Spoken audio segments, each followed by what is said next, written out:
alert. We knew Susie was in the storm, and it was the last thing we really wanted to hear. And Susie's situation, as you probably know, she was pitch-poled end for end. So if you can imagine, this is a boat, and here's the bow of the boat, there's the stern.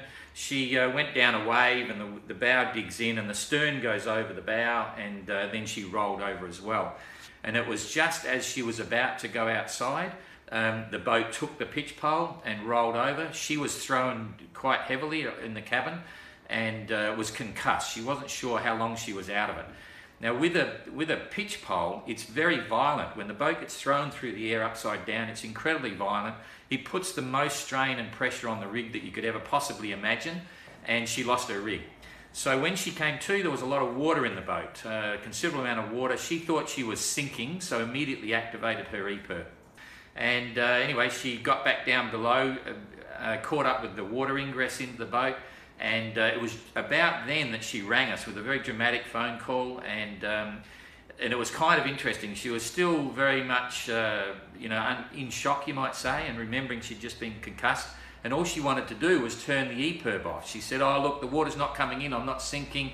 I can turn my EPIRB off because I activate it." And we knew she'd activated her EPIRB, but and that was a reflection. She's a real fighter. She didn't want to get rid of the boat. She didn't want to abandon it. So then it was a case at this stage, Chile is looking for ships to send down. There was 2 ship possibilities. The closest one, which is the one that's just arrived, the Tonne food. And she then started to get sick, pounding headaches, got in touch with MSOS Direct, which is our 24-hour telemedicine experts, and they assessed the situation, gave them some advice and drugs to take. And shortly after then, the whole emotion thing, and the emotion, but probably the motion rather than emotion, of the boat rocking and rolling without a mast up is quite intense. So Susie was amazed. She was quite sick, couldn't eat, couldn't drink. She was losing body fluids all the time from everywhere, and there was no doubt it's seasickness. So she then took some seasick tablets and stabilised a little bit.